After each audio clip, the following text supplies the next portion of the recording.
Digital space से महिलाओं को एकदम ही हटाने की साजिश भी है कि ऐसे इसके साथ बर्ताव करेंगे, ऐसे इसके साथ बदतमीजी करेंगे कि अगली बार कुछ बोलने से पहले डरेगी। क्या सिर्फ लिटरेचर से प्यार हुआ या किसी और चीज से? हाँ किसी और से भी?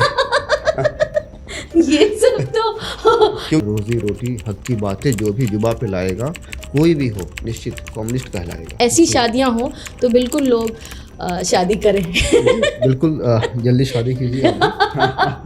कास्ट को छोड़ के क्लास की बात आप नहीं कर सकते हैं, बस क्लास को छोड़ करके बस कास्ट की बात नहीं सकते, दोनों ही इम्पोर्टेंट है। कोई है नजर में अभी? घर वालों को बता दीजिए।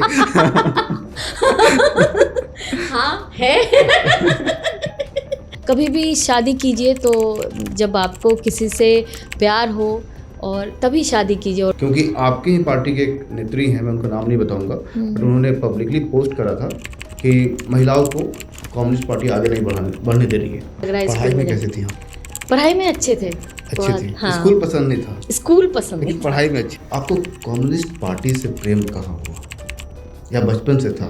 इतने दिनों बाद इलेक्शन होना, उसमें एज अ प्रेसिडेंट का कैंडिडेट रहना आयशा से, तो वो मेरे लिए बहुत एक इम्पॉर्टेंट, आप कह सकते हैं कि मेरे लाइफ का टर्निंग पॉइंट था। बात शादी की हो रही है तो आप शादी कब कर रही हैं? वो आप देख लेंगे। बुद्ध को ही लेकर के आप देखिए कि उनके विचारों को ना जान करके हम लोग बुद्ध को एक स्टैच्यू बना करके रख दिए हैं, भगवान घोषित कर दिए हैं। भगत सिंह को एक पोस्टर बॉय बना दिया गया है, उनको भी भगवा पगड़ी पहना दिया जा रहा है आजकल के फोटो में, और लोग उनकी तस्वीरें गाड़ी पे लगा रहे हैं, शौक से लगा रहे हैं, चौड़े से लगा रहे हैं, टी शर्ट्स पहन रहे हैं, लेकिन भगत सिंह के विचार क्या थे ना, ये पता नहीं है। जो बोलने वाले लोग हैं, जितने यूथ हैं, वो उनको उमर खालिद कहाँ है? जेल में है। सोनम वांगचुक जेल में है। नेशनल वो ढूंढते रहते हैं कौन कितना ज़्यादा देशभक्त है। मेरा देशभक्त होने का निशानी ही है ये। कम्युनिस्ट का मतलब जो है ना, एक राष्ट्रद्रोही ही बना दिया गया है। कम्युनिस्ट है, अर्बन नक्सल है, थोड़ा सा ये एंटी नेशनल है।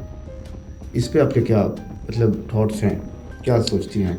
आज हम लोग पूरी तरह से नतमस्तक जो बने हुए हैं अमेरिका के, वो 500% टैरिफ लगाने का धमकी दे रहा है। तो ऐसे जो कैपिटलिस्ट जो कंट्री है, पूंजीवादी जो कंट्री है, वो पूरी तरह से हम लोगों को अपने कंट्रोल में लेने के लिए कोशिश करती है। ऐसे पत्रकारों को, ऐसे चाटुकार कवियों को याद नहीं किया जाएगा। ये जो कौन से कवि हैं अभी जो घूम रहे हैं भगवा रंग पहन के, क्या नाम है? कुमार विश्वास जैसे कवि, और ऐसे जो ताली मारिए जल्द से जल्द फेमस होने वाले जो इस तरह के हैं, ऐसे चाटुकार, ऐसे दरबारी हर समय में रहे हैं। कई बार आप देखिएगा, अभी मैं जब कोई वीडियो अपलोड करती हूँ तो कई तरह से लोग कुछ भी लिख देंगे, ये तो लेंगी ही, ये तो वो वर्ड यूज़ करना सही नहीं होगा, प्रॉस्टिट्यूट, जो सेक्स वर्कर हैं वो। लेकिन हमको कभी स्कूल उस तरह से बहुत पसंद नहीं आया। कास्ट स्टेटस आपका चाहे कितना भी आप अपने जीवन में पालें, कुछ मेहनत करके आप कुछ बन जाएं, कुछ भी कर लें, लेकिन आपका जो कास्ट जो आइडेंटिटी है वो बर्थ से आइडेंटिफाइड है। जन्म से ही आपको कास्ट दिया गया है, उसमें आप कोई बदलाव कुछ नहीं कर सकते। भारत में महिला होना अलग से ही एक चैलेंजिंग काम है। ऊपर से जब आप नेता बनते हैं, नेत्री बनते हैं, तब समाज की भावें सिकुड़ने लगती है। बिहार में जहां महिलाओं को सिर्फ अभी तक घर के कामकाज तक ही सीमित किया गया है, और या फिर दफ्तर या कोई सरकारी नौकरी, उस समय एक महिला निकल के सामने आती हैं और राजनीति में अपना नाम कर रही हैं। स्वागत है आपका दिव्या जी हमारे शो पे। Thank you. कैसी हैं आप? एकदम अच्छे, बढ़िया। बचपन से शुरू करते हैं। और जन्म कहाँ हुआ और घर की उस समय परिस्थितियाँ कैसी थी?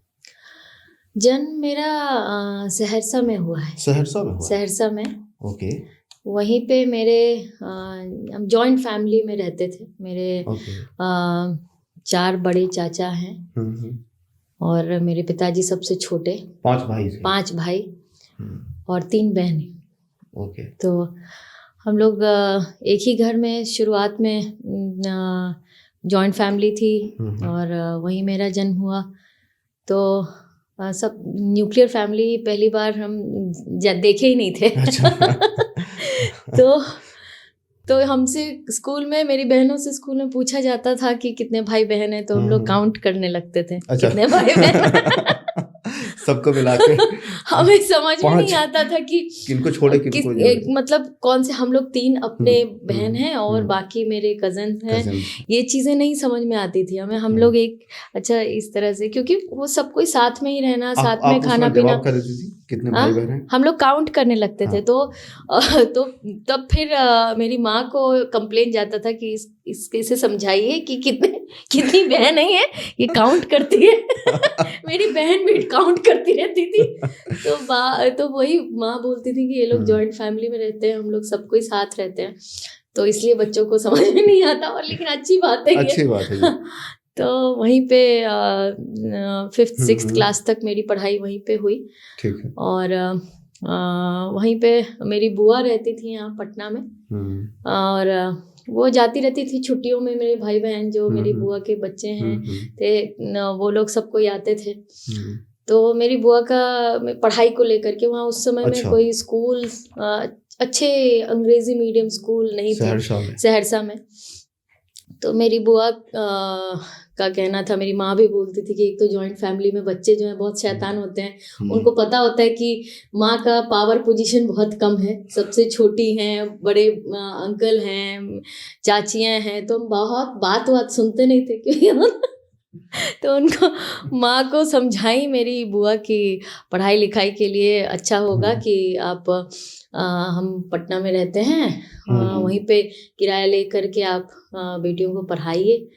तो मेरे पिताजी फिर जब हम 6th में गए तो उसके बाद पटना आ गई, पटना बुआ के पास आ गए। और थोड़े दिन बाद फिर माँ लोग भी यहाँ पे आ गई, वहीं पे बुआ के घर के बगल में ही हम लोग रहते थे। तो जब आप बड़ी हो रही थी स्टार्टिंग में सहरसा में, उस समय आर्थिक स्थितियाँ कैसी थी घर की? आर्थिक स्थिति मेरी ठीक थी। मेरे पिताजी सरकारी जॉब करते थे जी। वो इंजीनियर थे। तो उनकी पोस्टिंग कहीं कहीं अलग अलग जगह पे रहते थे, तो उनके लिए भी अच्छा रहता था कि घर में दादी और सबके साथ हम लोग रहते, तो उनको भी चिंता नहीं रहती थी। तो आर्थिक परेशानियां उस तरह से हमारे घर में तो थी नहीं। वैसे नॉर्मल जो मिडिल क्लास फैमिली है जो होता है कि अच्छे स्कूल में पढ़ सके, अच्छे से खाना पीना कर सके, इतनी चीज़ें थी। इतनी चीज़ें थी। अच्छा, बचपन में सबसे ज़्यादा जुड़ाव किसके साथ था? माताजी के साथ कि पिताजी के साथ? पिताजी के साथ। देखिए, हम और आप जिस समाज से आते हैं उसमें पिताजी के साथ बहुत दूरी रहती है। आज के समय में देखते हैं कि माँ पिताजी दोनों बच्चे को बड़े करने में रहते हैं, लेकिन पहले बहुत वर्क डिवीजन होता था। तो मेरे पिताजी बहुत काम के सिलसिले में बाहर ही रहते थे, पोस्टिंग उनकी अलग अलग जगह रहती थी, तो बहुत ज़्यादा इंटरेक्शन जो है उनसे कम था। तो माँ से ज़्यादा था। वो घर की जो और भी महिलाएं थीं, चाचियाँ थीं, दादी थीं, बुआ थीं, बहनें थीं, तो उन लोगों से, कज़न्स थे, तो उन लोगों से ज़्यादा रहता था। ये चीज़ें बहुत, जैसे न्यूक्लियर फैमिली में माँ पिताजी का ही सोल रिस्पॉन्सिबिलिटी होता है, वैसा हम लोगों के बचपन में तो था नहीं। हमें खाना देने के लिए कोई भी खाना दे रहा है, किसी के पास भी सो जा रहे हैं, तो ऐसा कभी नहीं लगता था कि ये मेरे पेरेंट्स से इनकी जिम्मेदारी है। हमारे खाना खाने के बाद माँ है कहाँ हूँ, किनके पास हूँ बैठी हुए, ये भी माँ को पता नहीं होता था कि कहाँ खेल रहे हैं, कहाँ बैठे हैं। और जब आप स्कूल जा रही थी स्टार्टिंग में, बचपन में सहरसा में, पहला दिन आपको याद है स्कूल का? पहला दिन हाँ, मेरी माँ कहा करती हैं, हाँ। पहला दिन तो मैं स्कूल, मुझे कभी पसंद नहीं आया। तो एक तो स्कूल छोड़ने मेरी माँ जाती थी, और वापस लौटते वक्त जब ख्याल है हमको, जब हम समझ तो मेरी माँ पिताजी भी बोलते हैं कि कभी घर से स्कूल से सीधे घर हम नहीं आते थे। मतलब रास्ते में छुई मुई एक होता है ना, हाँ, जिसको पत्ते को छुइएगा हाँ, तो वो फोल्ड हो जाता है। हाँ, फिर उसको छूते छूते मेरी माँ परेशान रहती थी कि अभी तक नहीं आई। तो ये बचपन से ही मेरी आदत रही है कि कभी भी हम स्कूल मतलब स्कूल अब से रास्ते घर, में रुक के वो छुई हाँ, मुई को टच छुई करते हुए। मुई कुछ हो रहा है रास्ते में, हम्म, कुछ भीड़ जमा है, कुछ कर रहे हैं, कुछ बातचीत हो रही है, तो वहाँ खड़े एकदम होकर बचपन के, से। हाँ, मतलब मेरी आदत थी कि जैसे वो एक रस्सी पे एक लड़की जो छोटी चलती बच्ची हैं, चलती हाँ, रहती है, हाँ, वहाँ खड़े होकर के। हम्म, तो इससे मेरी माँ बहुत परेशान होती थी कि कभी घर नहीं आना चाहिए।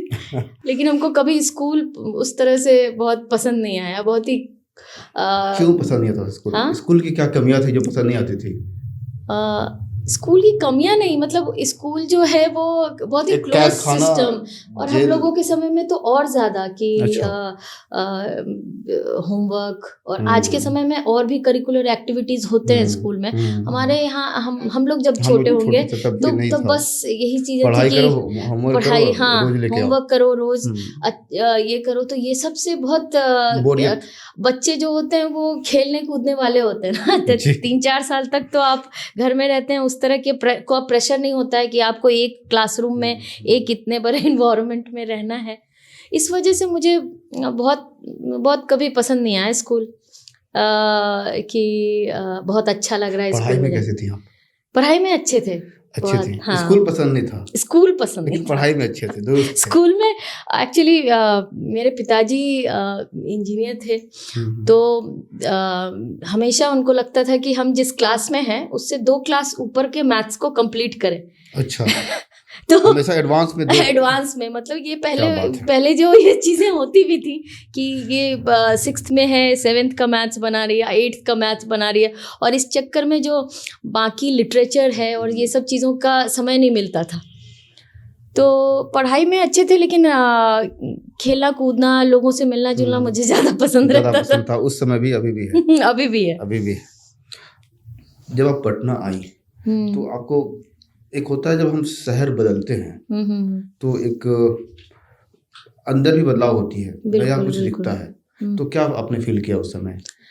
देखिए, मेरे लिए तो दीपक जी बहुत मेरे लिए कल्चरल शॉक था, क्योंकि हम एकदम ही जॉइंट फैमिली सेटअप में रहते थे, और हर वक्त लोगों से जुड़े बैठे हुए हैं। रात में भी, अभी ठंड के समय में आग जल रहा है, सब कोई बैठे हैं। तो बहुत बच्चों का जो डेवलपमेंट जिन बच्चों का ऐसा होता है, और वो यहाँ आ जाए जहाँ पे बस आपकी माँ है और बगल में बुआ थी, तो बहुत मेरे लिए ये था कि अब बस बात करना है, बस माँ से बात करनी है, और घर में जो कोई है नहीं। 2 बहनें थी मेरी, छोटी बहनें, तो ये चीज़ हम खाना देखते थे कि इतना कम खाना बन रहा है, क्योंकि आदत थी देखने की कि इतना दाल, इतना खाना। तो मतलब ये मेरे लिए बहुत ही शुरुआत में बहुत दिक्कत हुई। हम बहुत दिन गिनते थे कि कब गर्मी छुट्टी होगी कि हम जाएंगे, फिर वापस जाएंगे, दादी के पास जाएंगे, सबके पास जाएंगे। तो ये चीज़ें तो हुई थी शुरुआत में, लेकिन मेरी बुआ थी पास में, मेरी दीदी भैया लोग आते रहते थे, तो अच्छा लगता था। धीरे धीरे एकस्टम्ड होते गए और समझ में आया कि अच्छा, ये जो लाइफ है ये बेटर लाइफ है। कहा जो जाता है कि गाँव की जो जिंदगी है उससे बेटर जिंदगी ये होती है। तो धीरे धीरे पढ़ाई में, पटना में स्कूलिंग कहाँ से किया आपने? पटना में हम कृष्णा निकेतन से पढ़ाई किए, और 10th तक, और 12th DPS पटना से। DPS पटना। फिर आप पटना विश्वविद्यालय चली गई? नहीं, इस बीच में जो 10th में 12th में बहुत अच्छे मार्क्स मेरे नहीं आए, क्योंकि आप तो पढ़ाई में अच्छी थी। हाँ, पढ़ाई में अच्छी थी मैं, लेकिन आप जो समय रहता है वो टीचर वाला जो समय होता है, और उसी समय मुझे लिटरेचर से और अलग अलग तरह के न्यूज़पेपर और इन सब चीज़ों से ज़्यादा इंटरेक्शन हुआ। अच्छा, 10th के बाद। मैं इंटरप्ट कर रहा हूँ, सॉरी। क्या सिर्फ लिटरेचर से प्यार हुआ या किसी और चीज़ से? हाँ, किसी और से भी? ये सब तो क्योंकि वो टीनेजर वाला उम्र होता है, आपने खुद ही जिक्र कर दिया है, इसलिए मैं इस सवाल को यहाँ ले रहा हूँ। वो तो होता ही है, ये तो सबके साथ होता है, ये तो इसमें हम नकारेंगे भी नहीं कि ऐसा नहीं हुआ। तो वैसा तो होता ही है। कुछ अगर और बताना चाहें अगर आप चाहें, बाकी हम लोग फिर। अच्छा, तो नहीं मतलब वो चीज़ें तो हुई कि एक नए तरीके का आपके अंदर में इंटरेस्ट, बदलाव होता है, नई तरीके से चीज़ों को देखने का आपको मिलता है। आपको लगता है कि आप अब इंडिपेंडेंट हो गए। जैसे ही 18 इयर्स आप क्रॉस करते हैं, मैं जब क्रॉस की थी तो सबसे पहले मैं वोटर आईडी कार्ड बनाई थी। अच्छा। तो मुझे लगा कि वोटर आईडी कार्ड बना लेने के बाद अपनी ज़िंदगी के फैसले आदमी खुद लेने लगते हैं। मैं इंडिपेंडेंट हो गई। तो ये चीज़ें थी। और मैंने जैसे बोला कि लिटरेचर में बहुत मेरा इंटरेस्ट जगने लगा ज़्यादा। वो जो गैप पीरियड होता है ना कि आपको प्रेशर, मैं एक इंजीनियर की बेटी थी तो मेरे ऊपर प्रेशर भी था कि आपको इंजीनियर ही बनना है। मेरे पास और कोई चॉइस नहीं था। और जब मैं देख रही हूँ कि दुनिया में और भी चीज़ें हैं, जैसे मुझे कोर साइंस पढ़ने की बहुत इच्छा थी। अच्छा। लेकिन हमारे जो सोसाइटी में क्या होता है कि उसको पढ़ के, फिजिक्स पढ़ के, केमिस्ट्री पढ़ के क्या होगा, इसमें तुरंत आप इंजीनियर बनेंगे, तुरंत आप इंजीनियर बन के आपके मैरिज प्रपोजल्स आएंगे, सब कुछ सेटल लोग ढूंढते हैं। मिडिल क्लास की सोच ऐसी थी, इसमें आपको फिजिक्स पढ़ के क्या होगा, इसमें रिसर्च करना होता है, बहुत दिन लगता है, सही बात है, ये होता है। तो ये सब चीज़ों से बहुत ही डिस्करेज भी किया गया। और उसी बीच लिटरेचर से हुआ तो फिर हम 2 साल तक तैयारी वैयारी करने के बहाने खूब लिटरेचर पढ़े।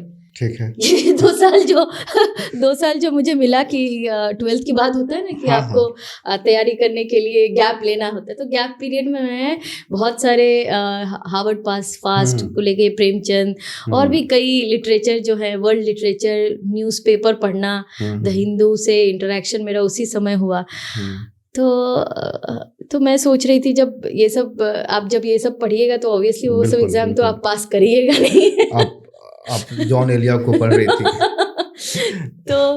तो फिर मैं 2 साल बाद मुझे लगा कि जिस चीज़ में ये सारी चीज़ें पढ़ सके वो ढूंढने निकले हम। ठीक है। तो मुझे पटना यूनिवर्सिटी में मास कम्युनिकेशन जो है, जर्नलिज्म जो लगा कि उसमें हम पढ़ने को मिल सकता है, जिसमें हम सिनेमा भी देख सकते हैं, जिसमें हम लिटरेचर भी पढ़ सकते, न्यूज़पेपर पढ़ सकते। तो अपने मन की पढ़ाई पढ़ सकते हैं। ये नहीं सोचे हम कि इसमें क्या जॉब अपॉर्चुनिटी होगा, मेरा लाइफ सिक्योर होगा कि नहीं होगा, ये सारी चीज़ें नहीं देखे हम कभी देखते भी नहीं। हमें लगता है कि इसमें अच्छा लगना चाहिए, जो मेरा लाइफ जब हम उसमें हैं तो मुझे अच्छा फील हो पढ़ के। तो किसी ने आपको सजेस्ट किया या फिर किसी ने आपको मोटिवेट किया उस टाइम पे? नहीं, किसी ने सजेस्ट नहीं किया, खुद से खोजिए अपने। जब मैं ये जो गैप पीरियड की मैं बात कर रही थी तो उस समय में एक सिनेमा ऑफ रेजिस्टेंस का एक फिल्म फेस्टिवल यहाँ पे हुआ था। मैं पढ़ने के लिए गई थी सिन्हा लाइब्रेरी। तो सिन्हा लाइब्रेरी के सामने हॉल है जो, वहाँ पे वो बंद था सिन्हा लाइब्रेरी। अब मेरी इच्छा नहीं हो रही थी कि मैं वापस घर जाऊँ, अब जो इतना समय मिला है कि कहाँ जाएं। तो मैं सामने में देखी कि फिल्म फेस्टिवल चल रहा है और मैं गई देखने के लिए। उस वक्त मुझे अलग तरह की फिल्में देखने के लिए मिली, जो कि मेन स्ट्रीम जो फिल्में हैं वो बहुत नहीं थी। ईरानियन फिल्में देखी मैं, चिल्ड्रन ऑफ हेवन, और भी बहुत सारी डॉक्यूमेंट्री फिल्म्स देखी कश्मीर के ऊपर, और भी कई सारे इशू जो झारखंड के कुछ लोक गीतों को लेकर के, उनके इश्यूज को लेकर के, माइग्रेशन को।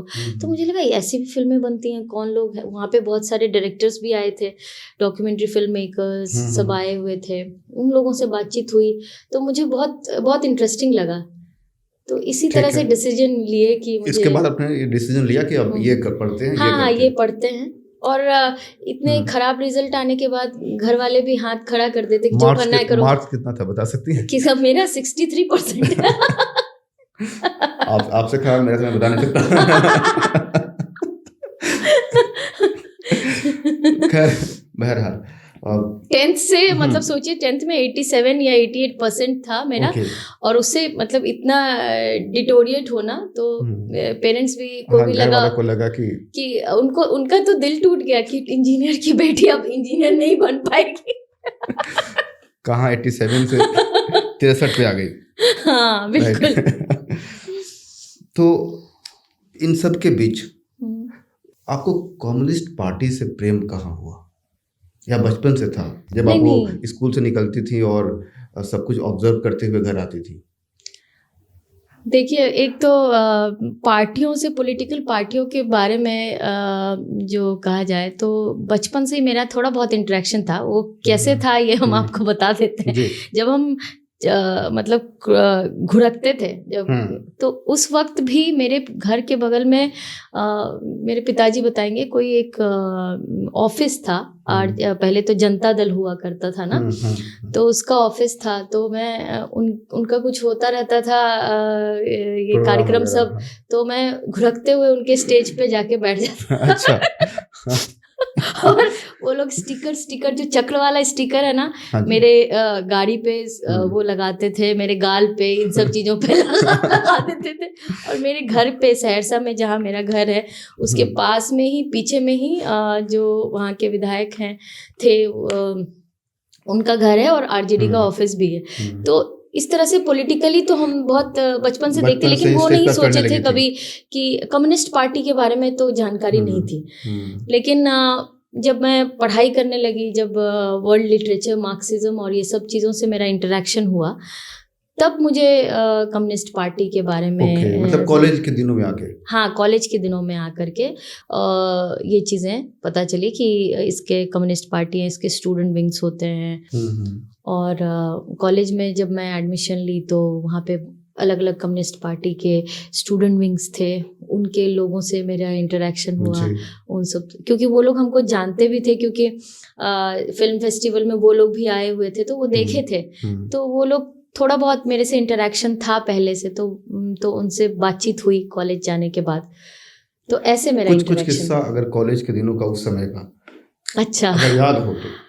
हाँ, तो उसमें कॉलेज के समय में तो समय से ही मतलब मेरी जो राजनीतिक समझ है, सोसाइटी को लेकर के जो समझ है वो बेहतर हुई। ठीक है। क्योंकि उससे पहले तो वही चीजें थी दिमाग में, उसका बेटा ये बन गया। लेकिन ऐसा कहा जाता है दिव्या मैम की, कॉलेज में गुंडागर्दी भी काफी होती है राजनीति के। बिल्कुल बिल्कुल होती है। तो उस समय आप एंट्री कर रही थी, तो कभी कोई कहानी याद है गुंडागर्दी वाली? गुंडागर्दी वाली पीयू तो नहीं, मतलब फिर तो काफी बदनाम रहा है। देखिए, जब चीजें सही नहीं रहती हैं, ना पढ़ाई ठीक है, ना हॉस्टल में फैसिलिटीज मिलते हैं, तो इस तरह के जो वायलेंस जो है वो आप वही ज्यादा दिखते हैं। ओके। तो वो तो शुरुआत में ही, एक तो मैं बहुत शुरुआत में जब मैं गई, मुझे नहीं पता था कि ये जो यूनिवर्सिटीज़ हैं उसमें छेड़खानी और ये चीज़ें बहुत ही कॉमन है। बहुत ही कॉमन है। जैसे मैं गई थी अपना रिजल्ट चेक करने के लिए, तो बोर्ड था लगा हुआ, तो वहाँ पे मैं चेक कर रही थी, मेरे पीछे 2-3 लोग खड़े हुए। कब की बात है? 2011 की बात है, 11 की बात है। तो मैं पीछे पीछे आ रहे हैं, तो इस तरह से तो शुरुआत में तो मैं वो सब चीज़ें फेस की, लेकिन धीरे धीरे जब मैं पॉलिटिकली एक्टिव हुई और वहाँ पे स्टडी सर्कल, हाँ, शुरुआत से ही मैं नाटक करने लगी। और कॉलेज में एक हम लोग स्टडी सर्कल भी चलाते थे, हमारे जो लोग थे वो सब कोई स्टूडेंट्स लोग, हम लोग स्टडी सर्कल सब चलाते थे। तो इससे मेरी पहचान बनी लोगों के बीच में, थोड़ा कॉन्फिडेंस भी आया कि ऐसी बात नहीं है कि लोगों को लगता था कि पटना यूनिवर्सिटी जो है वो बस लड़कों का ये है कॉलेज है, पटना कॉलेज ऐसे ही समझा जाता था। बिल्कुल। तो उस जगह पे अपनी पहचान बनाना और सबसे कॉन्फिडेंस में मिलना, बातचीत करना, ऑर्गेनाइज करना, मूवमेंट ऑर्गेनाइज करना। और हम सबसे पहला जो मूवमेंट जो मुझे याद है वो अपने डिपार्टमेंट को लेकर के था। अच्छा, क्या था वो? कि मास कम्युनिकेशन डिपार्टमेंट था। वहाँ पे कोई लैब फैसिलिटी नहीं, कुछ भी नहीं, ना न्यूज़पेपर है ना लैब फैसिलिटीज है। मास कम्युनिकेशन में न्यूज़पेपर नहीं है, कुछ नहीं। वो और पढ़ाई भी ठीक से नहीं हो रही, क्वालिटी टीचिंग नहीं हो रहा है। तो उसको लेकर के हम लोगों ने पहली बार प्रोटेस्ट किया था कि आप जो हैं हमारे यहाँ लैब से इतने वोकेशनल कोर्सेज के नाम पे इतने पैसे लिए जाते हैं ना, आप कुछ भी नहीं है कि यहाँ से जाने के बाद कहीं पे भी आदमी जॉब मिल सके कोई स्टूडेंट। और मेरे जो पटना कॉलेज में अगर आप डेमोग्राफी देखिएगा दीपक जी, तो बहुत सारे जो बच्चे हैं वो बहुत ही रूरल बैकग्राउंड से आते हैं, ग्रामीण बैकग्राउंड से आते हैं, और उनको लगता है कि ये जो वोकेशनल कोर्स है इसमें नौकरी मिल जाएगा करने के बाद, हाँ इस उम्मीद से आते हैं। और यहाँ आने के बाद उनके लिए तो इतना अमाउंट देना, मेरे पिताजी सरकारी जॉब में थे तो उनके लिए आसान हो सकता है, लेकिन जो लोग गांव से आए हैं ये सब करके आए, एक उम्मीद लेके आए हैं, उनके लिए तो और दिक्कत थी। तो हम लोग इसको लेकर के वाइस चांसलर के पास हम लोगों ने प्रोटेस्ट किया कि हम लोगों को लैब मिलना चाहिए, ये होना चाहिए। तो ये पहला मेरा जो आप प्रोटेस्ट कहेंगे कि लार्ज लेवल पे सारे students irrespective of their ideology हम लोग सब एकजुट होकर के प्रोटेस्ट किए थे। तो फिर लैब के लिए कुछ आवंटन किया गया, लेकिन बहुत चीज़ें उतनी तो बदली नहीं, लेकिन एक आप आवाज़ तो आप देते हैं, आवाज़ तो उठाते हैं। तो उसके बाद फिर स्टूडेंट यूनियन इलेक्शन की घोषणा हो गई 27 2012।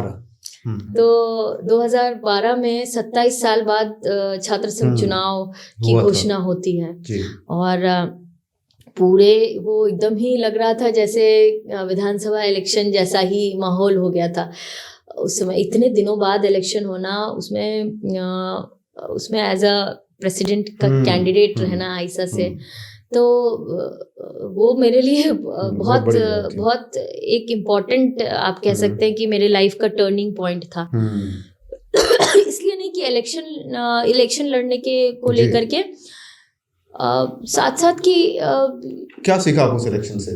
वही मैं बताना चाह रही हूँ कि उस इलेक्शन में स्टूडेंट अलग अलग हॉस्टल्स में जाना, जिसमें मेरा कभी एंट्री हो नहीं सकता था। हाँ, हॉस्टल में, हाँ सारे हॉस्टल जैक्सन में, सारे हॉस्टल में, इकबाल में, जो सैदपुर हॉस्टल है, हर जगह के हॉस्टल्स, हर तरह के स्टूडेंट्स, अंबेडकर हॉस्टल, इन सारे हॉस्टलों में जाना, सारे जगह के स्टूडेंट्स से इंटरेक्ट करना और उनके प्रॉब्लम्स, उनकी परेशानियों को समझना और उनको मेरे ऊपर भरोसा होना, ये बहुत बड़ी मेरे लिए आप कह सकते हैं कि उपलब्धि थी कि हम खुद भी एज अ पर्सन भी बहुत चेंज हुए। जैसे महिलाओं के हॉस्टल में, मैं तो डे स्कॉलर थी, घर से जाती थी, तो महिलाओं के हॉस्टल में उनका देखते थे कि उन लोगों का कहना था कि क्योंकि छेड़खानी हो सकती है तो उनको 5 बजे ही बंद कर दिया जाता। अभी भी शायद बंद कर दिया था 6-7 बजे तक। तो बाहर छेड़खानी हो सकती है इसलिए उन लोगों को 5 बजे बंद कर दिया जाता। तो बहुत सारे इश्यूज को लेकर के हम उनके बीच रहे, उनके बीच बैठे, मीटिंग किया, कभी कभी वहाँ रह करके। तो जब इलेक्शन लड़ने की बात आई तो घर में जब मैं बात की अपने पिताजी से, तो बोल रहे कि नहीं, ये सब सोचो भी नहीं, कौन है तुम्हारे सामने जो इलेक्शन लड़ रहे हैं, वो विधायक के बेटे हैं, तुम्हें समझ में भी आता है ये सब चीज़ें। और पटना विश्वविद्यालय में कितना गुंडागर्दी होता है, ये होता है, तुम्हारे टांग तोड़ देंगे इलेक्शन में। पिताजी ने कहा। और उसके बाद मैं माँ को बोली, इलेक्शन तो मैं लड़ रही हूँ, हम तो लड़ेंगे ही, यही बात हम बोले, हम तो लड़बे कर, मतलब मेरी जो भाषा है छोड़ेंगे नहीं, लड़बे करेंगे। तो फिर हम सोचे कि रोज घर आके रोज एक डायलॉग होने से अच्छा है, तो मैं पार्टी ऑफिस में ही रुक गई।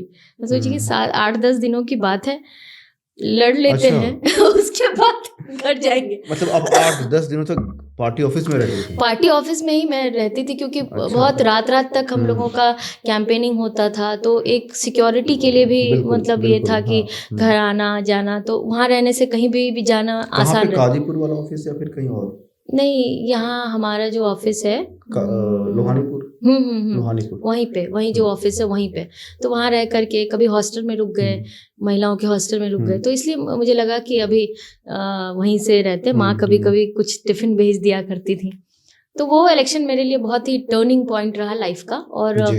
हम बहुत कुछ सीखे, बहुत कुछ समझे, और अलग अलग तबके के, अलग अलग क्लास के, अलग अलग कास्ट के जो स्टूडेंट्स हैं उनसे मुलाकात करना, उनके बीच जाना, ये एज अ पर्सन भी हमको बहुत चीज़ें, क्योंकि आप जिस बैकग्राउंड से आते हैं तो आपकी एक सोच होती है, आपकी एक समझ होती है सोसाइटी की। तो आप मेरी जो समझदारी है वो बेहतर हुई उस इलेक्शन के बाद।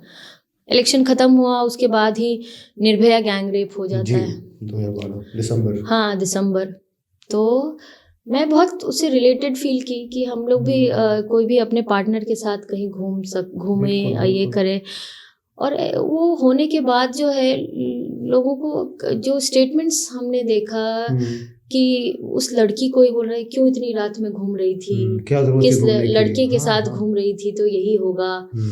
और बहुत सारी ऐसी चीज़ें सामने आ रही थी कि उसके बाद प्रोटेस्ट शुरू हुआ अलग अलग जगहों पे। तो उस मूवमेंट से मुझे बहुत जेंडर के बारे में, महिलाओं के सवालों के बारे में, इन चीज़ों के बारे में बहुत हम क्लोजली, जस्टिस वर्मा कमेटी की जो रिपोर्ट आई थी उसमें मैरिटल रेप को लेकर के, इन चीज़ों को लेकर के, जो क्रिमिनल जो CRPC है उसमें बदलाव को लेकर के, तो ये जो मूवमेंट था उसके बाद हम लोगों ने एक नुक्कड़ नाटक भी तैयार किया, क्योंकि जस्टिस वर्मा कमेटी का जो रिपोर्ट है वो बहुत ही लॉ वाले टर्म में है। इसको समझाने के लिए हम लोगों ने बेखौफ आज़ादी एक नाटक तैयार किया कि मतलब महिलाओं के कंसेंट को लेके, महिलाओं के फ्रीडम को लेकर के। और इसको हम लोगों ने बस कॉलेजों में नहीं, जाके स्लम बस्तियों में भी किया, गाँव में भी किए, दिल्ली यूनिवर्सिटी में भी, JNU में भी जा कर के हम लोगों ने इस नाटक को उस समय में किया था। तो उस नाटक में भी बहुत कुछ लोगों का सेंटिमेंट समझ में आ रहा है कि कोई जो पुलिस ऑफिसर है, कोई महिला को बोल रहा है कि ऐसे कपड़े पहनोगी तो यही होगा ना। तो उसमें कई जगहों पे देख रही तो मैं हंसने की आवाज़ आ रही है ऐसे स्टेटमेंट पे। अच्छा। तो बहुत शॉकिंग था कि जो ऐसे रिएक्शंस आ रहे थे पब्लिक से कहीं कहीं पे ऐसे रिएक्शंस आ रहे थे, कहीं कि कोई जो मस्खरी कर रहा है लड़कियों को लेकर के, तो उसमें ज़्यादा हंसने की आवाज़ आ रही है। तो इससे भी मुझे समझ में आ रहा था कि लोगों का जो पब्लिक सेंटिमेंट है वो महिलाओं को लेकर के, वही चीज़ें जैसे जैसे नाटक एंड पर आता था तो उनके भी सोच में बदलाव आता था। तो वो चीज़ें भी हम देखते थे कि शुरुआत में वो किस चीज़ पे ताली बजा रहे हैं, और लास्ट में आते आते जो है वो महिलाओं के सवालों को, जस्टिस वर्मा कमेटी को, उनके फ्रीडम को लेकर के, उनके कपड़े पहनने की आज़ादी को लेकर के, उनकी ज़िंदगी के डिसीजन लेने को लेकर के, यही था उस नाटक में। आधे घंटे का नाटक था, उसको हम लोगों ने किया। तो वो भी मूवमेंट से लेके और थिएटर को लेकर के ये मेरा चलता रहा जब तक हम 2014 तक हम यहाँ पे रहे। और उसी वक्त ये निर्भया आंदोलन में ही मुझे जेंडर को और समझने की इच्छा हुई कि मूवमेंट में थे ही। तो हमको लगा कि TISS Tata institute of social sciences में जेंडर स्टडीज़, वुमेन स्टडीज़ को लेकर के कोर्सेज होते हैं। तो मुझे लगा कि हम मूवमेंट के तो पार्ट हैं, एकेडमिकली इसको थोड़ा हम पढ़ते तो और अच्छा होता। तो फिर हम मेरा सिलेक्शन हो गया TISS में, Tata institute of social sciences में। तो फिर मैं यहाँ से 2014 में पढ़ाई करने के लिए 14 में मैं हैदराबाद चली गई। आपके लिए फेमिनिज्म का क्या मतलब है? ये सिर्फ मतलब महिलाओं का अधिकार है या फिर कुछ और इसके आगे भी है? देखिए, एक तो फेमिनिज्म का जो मतलब है मेरे लिए, या फेमिनिज्म का जो मतलब होना चाहिए कि इक्विटी, सभी को जो महिलाएं हैं उनको उनके जिंदगी के जो डिसीजंस हैं वो खुद ले सकें। यही मेरे लिए फेमिनिज्म है कि हर महिला को अपने जीवन में social freedom, economic freedom, political freedom हो, जो कि नहीं है। ठीक है। समाज में भी उस तरह से उनके डिसीजंस कोई और लेते हैं। इकोनॉमी में अगर आप बात करें तो उनके नाम पे 1% जमीनें भी जो हैं वो उनके नाम पे नहीं है। लेबर फोर्स पार्टिसिपेशन उनका बहुत कम है, 7-8% है, बिहार में तो 4 है। तो हाई पेइंग जॉब में वो लोग बहुत कम हैं। घर की जो जिम्मेदारी, अनपेड वर्क जो है, वो उसमें उनके पार्टनर, उनके घर वाले, कोई उसमें पार्टिसिपेशन नहीं है उनके लिए। वो उनको वो लगता है कि जो इस जेंडर में पैदा होने से उनको वही काम जो है उनका प्राइमरी काम है, बाकी चीज़ें अगर आप करना चाहें तो आप करें। लेकिन घर में जो जेंडर रोल्स बहुत डिवाइडेड रहते हैं, ये सारी चीज़ें हैं। और भी जो LGBTQ कम्युनिटी है, जो भी हेट्रोसेक्सुअल नहीं है, जी उनका जिंदगी तो और बद से बदतर है। उनको जिस तरह से समाज देखता है, दलित महिलाएं जो हैं, जो कमज़ोर वर्ग की जो महिलाएं हैं, उनकी स्थिति आप देखें तो वो अपने मार्जिनलाइज कम्युनिटी की होने की वजह से भी प्रताड़ित हैं, महिला होने की वजह से भी प्रताड़ित हैं। अभी आप बिहार की ही कई घटनाएं आप देखिए, माइनॉरिटी वेमेन के इश्यूज देख लीजिए। तो दलित एक बच्ची है, 4 साल की बच्ची का रेप हो जाता है। तो इन सारे सवालों को लेकर के जब हम सोचने समझने लगे, और हमें लगा कि हर तरह की महिला, एक तो महिला कोई एक तरह की नहीं होती हैं, उन तरह तरह की महिलाएं हैं, डाइवर्सिटीज हैं, और सभी महिलाओं को इस डेमोक्रेसी में, इस भारतवर्ष में उस अपनी तरीके से जी सके, उनके पास भी उतनी ही अपॉर्चुनिटी हो जितने पुरुषों के पास हैं। तो यही मेरे लिए फेमिनिज्म है, और इसी के लिए हमको लगता है कि हम संघर्षरत हैं। अच्छा, कई बार ना आप फेमिनिज्म के कारण ट्रोल भी होते हैं कि देखो आ गई फेमिनिस्ट। आपको ऐसा कभी झेलना पड़ा? कई बार आप देखिएगा, अभी मैं जब कोई वीडियो अपलोड करती हूँ तो कई तरह से लोग कुछ भी लिख देंगे, ये तो लेंगी ही, ये तो वो वर्ड यूज़ करना सही नहीं होगा, प्रोस्टिट्यूट जो सेक्स वर्कर हैं वो, तो इस तरह की बातें करना, बहुत तरह तरह की मीन बातचीत जो है, वो कोई भी महिला जी जो है वो अगर अपने ओपिनियन वॉइस करती हैं, ये आदत नहीं है समाज में कि महिलाएं जो है वो किसी चीज़ पे बोल रही हैं, ये सुनने की ताकत नहीं है। तो उनको बहुत गुस्सा आता है, और उस वजह से आप देखिएगा कि महिलाएं बहुत ट्रोल होती हैं। वही स्टेटमेंट अगर कोई और दे तो शायद ऐसा ना हो। हर सेलिब्रिटी महिलाएं भी बहुत ट्रोल होती हैं। तो ट्रोलिंग तो पार्ट है, और इससे हमें लगता है कि इसके ऊपर कार्रवाई भी करनी चाहिए। ये एक तरह से आप कह सकते हैं कि डिजिटल स्पेस से महिलाओं को एकदम ही हटाने की साजिश भी है कि ऐसे इसके साथ बर्ताव करेंगे, ऐसे इसके साथ बदतमीजी करेंगे कि अगली बार कुछ बोलने से पहले डरेगी। मतलब तो ये ट्रोल आर्मी जो है वो पॉलिटिकली भी जो इनकी ट्रोल एक्टिव है, ट्रोल आर्मी ये भी है। और जेंडर को लेकर के तो और ज़्यादा ये जो ट्रोल आर्मी है वो पूरे तरह से एक्टिव हो जाती है, एग्रेसिव। अभी तो ये ब्लू ड्रम वाले जो ये उसको लेकर के कितना ज़्यादा, मतलब फेमिनिज्म को लेकर के, महिलाओं को लेकर के जिस तरह से नैरेटिव बनाने की कोशिश की गई, तो वो बहुत ही खतरनाक है। बिल्कुल, क्योंकि हजारों सालों से महिलाओं को मारा जा रहा था। हाँ, और ये एक्सेप्टेबल था सोसाइटी में कि ये तो होता है, चलो कोई बात नहीं, पर उसमें ऐसी घटनाएं कितनी हुई हैं। अभी अगर आप देखेंगे दीपक जी कि महिलाओं को अगर किसी ने दारू पी के आया, कुछ मार दिया, मर गई, उसको एक कॉलम का भी जगह नहीं मिलता है। और लेकिन इसको ये भी घटना जो है वो एक क्राइम ही है, लेकिन इसको जितना स्पेस मिला वो क्यों मिला? क्योंकि मतलब महिलाएं भी क्रिमिनल हो सकती हैं, बिल्कुल हो सकती और लेकिन उसका अगर रेशियो देखा जाए, उसका जो परसेंटेज देखा जाए, तो वो कहीं पे भी वो स्टैंड नहीं करता है। लेकिन ये नैरेटिव कितना स्ट्रॉन्ग है कि हम जहाँ जाते हैं, हमसे जब भी फेमिनिज्म पे बात होती है, ये ब्लू ड्रम और आजकल महिलाएं जो हैं वो अपने पार्टनर को मार रही हैं, ये एक सवाल आता है। तो वही सोचती हूँ मैं कि एक दो घटनाओं को लेकर के, क्योंकि क्रिमिनल ये है, उसको लेकर के पूरा जो आंदोलन है, जो ये महिला आंदोलन जो इतने दिनों का आंदोलन रहा है, विदेशों में इवन वोट देने के अधिकार के लिए भी वो लोग लड़ी हैं। उस पूरे आंदोलन को, पूरा फेमिनिज्म के जो आंदोलन है उसको खारिज कर देना भी एक तरह से हमको लगता है कि एक साजिश है। लेकिन हमको लगता है कि फेमिनिज्म को और डाइवर्स होने की ज़रूरत है। जो कि डाइवर्स, मेरे कहने का मतलब ये है कि हर ग्रुप की महिलाएं जो हैं उनका रिप्रेजेंटेशन फेमिनिज्म में होना चाहिए। जैसे विदेशों में भी आप देखेंगे कि ब्लैक वुमेन जो हैं वो उन्होंने इस बात को उठाया कि ब्लैक वुमेन के जो इश्यूज हैं वो भी इशू है, जिसको ये black lives matter, black women, bell hooks जो हैं वो।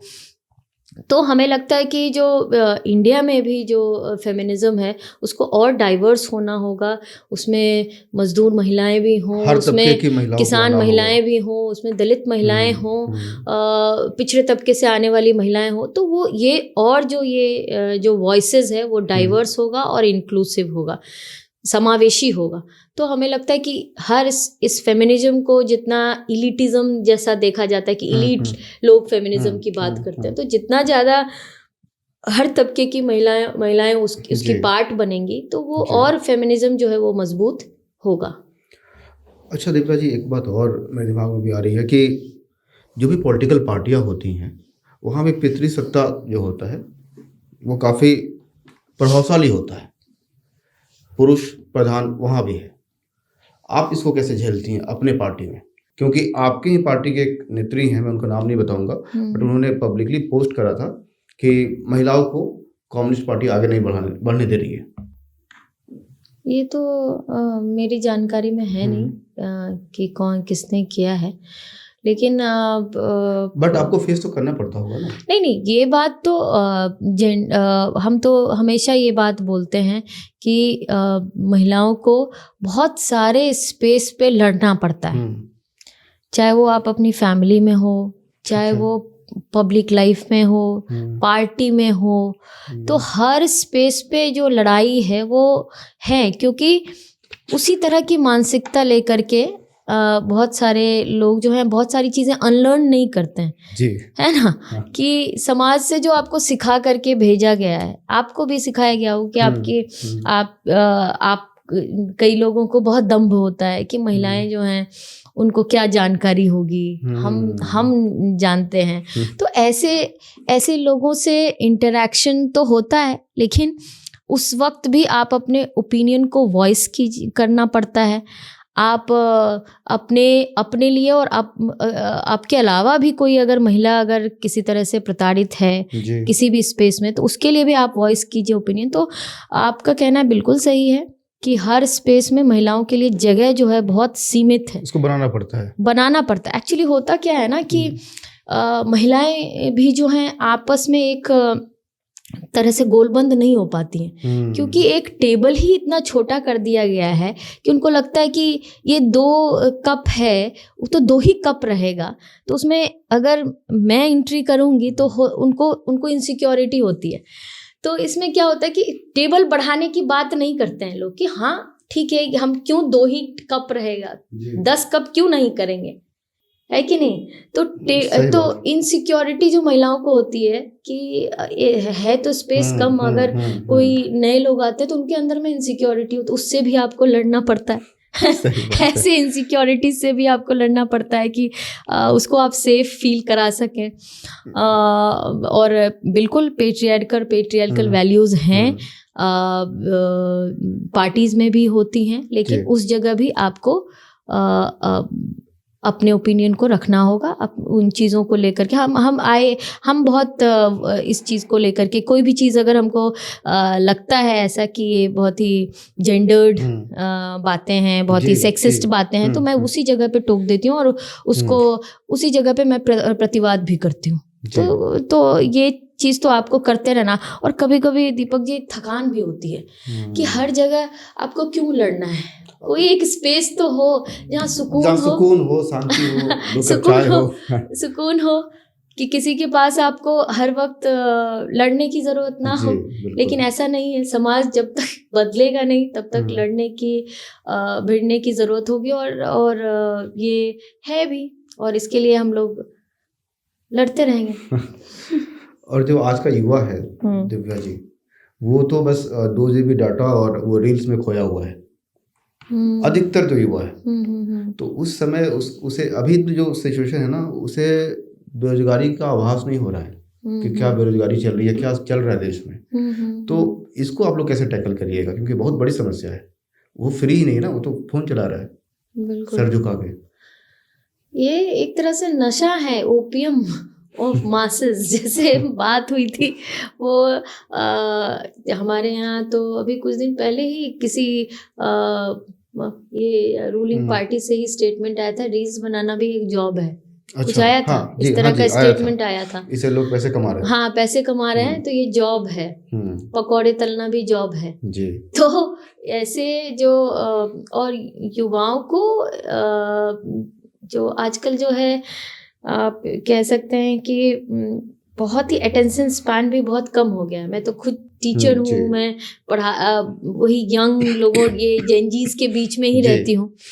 तो उनको लगता है कि सारी चीजें मोबाइल पे है। बिल्कुल, हर चीज का जवाब मोबाइल है और कोई और चीज सीखने की जरूरत नहीं है। तो और क्योंकि उनके पास उस तरह का ये बना दिया गया है, तो उनको लगता है कि और चीज़ों की मांग क्यों करना। लेकिन जैसे जैसे वो आगे बढ़ते हैं अपने लाइफ में, अभी मेरे साथ ही जो लोग भी पास आउट हुए थे, कई लोग कई स्टूडेंट्स ऐसे हैं, लड़कों के साथ तो और ज़्यादा जिम्मेदारी हो जाती है। शादी हो जाएगी, डिपेंडेंट उन्हीं के ऊपर डिपेंडेंट है रहती हैं, बच्चे हैं। तो अनएम्प्लॉयमेंट तो बहुत बड़ा सवाल है और इसकी वजह से ही अलग अलग जगहों पे आंदोलन हो रहे हैं और लोगों को ये आभास हो रहा है। लेकिन ये जो ओपीएम खिला करके बहुत दिनों तक जो ये जो ब्रस्ट वो जो है ना, बलून्स जो है कभी ना कभी फूटेगा ही, या वो ख़त्म ही होगा। जैसे कैपिटलिज्म का भी जो हम लोग 2011 में एक वॉल स्ट्रीट मूवमेंट चल रहा था, तो एक गुब्बारा बनाया जाता है। जैसे पहले हम लोगों के समय में आता था ना कि मार्केटिंग वाले 1 का 3 बनाइए, 3 का 9 बनाइए और आप इतने कुछ दिन में करोड़पति हो जाएंगे, देखिए ये आपके सामने करोड़पति खड़े हैं। तो उसी तरह से ये मोबाइल से आप करोड़पति बन सकते हैं। ऐसे रील्स बहुत सारे देखने को मिलते हैं और सारे युवाओं को ऐसा फील होता है कि वो इसी के जरिए जो है वो दुनिया जीत लेंगे, दुनिया में आंदोलन ले आएंगे, उसमें सड़क पे आने की ज़रूरत नहीं है। जबकि ऐसा नहीं है। वो धीरे धीरे हमें लगता है कि समझेंगे। आपको लगता है वो समझेंगे? चलिए, शायद तब तक आई डोंट नो कितना देर हो जाएगी। और वही तो मैं कह रही हूँ कि क्योंकि उनके पास कोई ऑप्शन नहीं। अभी देखिए कितने सरकारी नौकरियां हैं, सरकारी नौकरी का एग्जाम्स देते हैं, उसके बाद लाठी खाते हैं। अभी देखिए लाइब्रेरी वाले, उसको लेकर के भी आंदोलन हो रहा है कितने दिनों से, उसको लेकर के अभी तक कोई नोटिफिकेशन नहीं आया है। अलग अलग सेक्शन में जो है नौकरियां हैं ही नहीं। प्राइवेट नौकरियां में अलग तरह के एक्सप्लॉयटेशन है। सुबह से लेकर के आपको 9 बजे तक काम कराएंगे और आपको क्या पेमेंट मिलता है वो देखिए।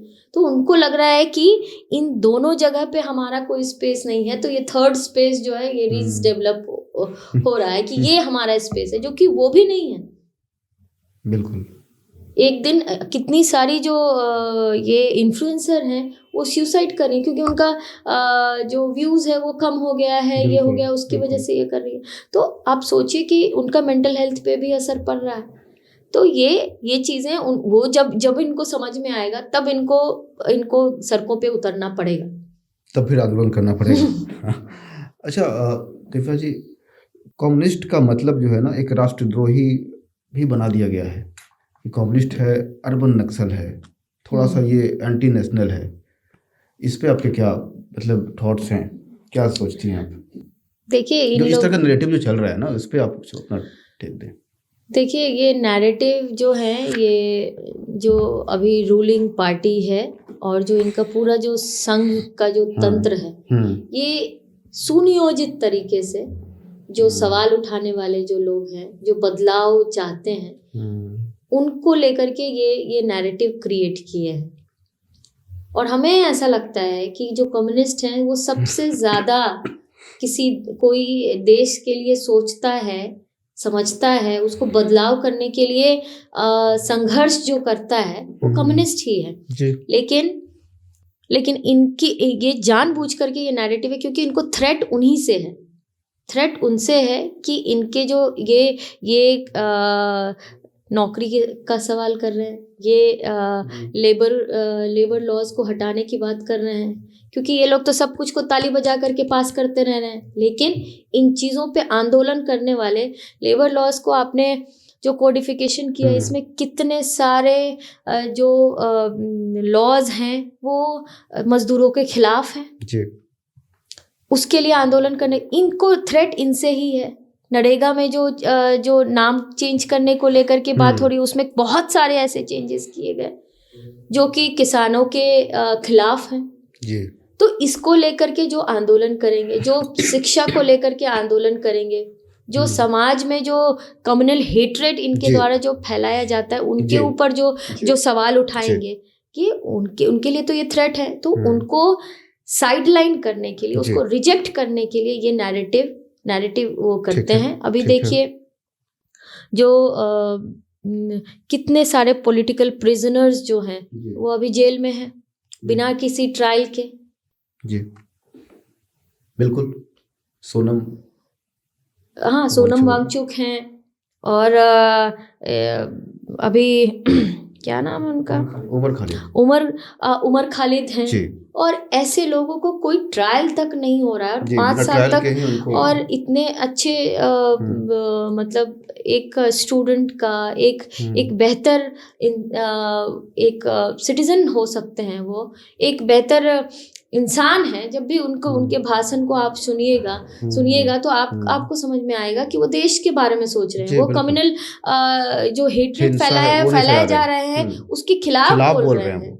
वो बोल रहे हैं कि जो हम अगर ऐसे ही होता तो हम यहाँ इस देश में जो के वही सबसे बड़ा मेरे लिए आप हर वक्त आप नेशनल वो ढूंढते रहते हैं, कौन कितना ज़्यादा देशभक्त है। मेरा देशभक्त होने का निशानी ही है ये। तो ऐसे लीडर्स को, ऐसे थिंकर्स को ये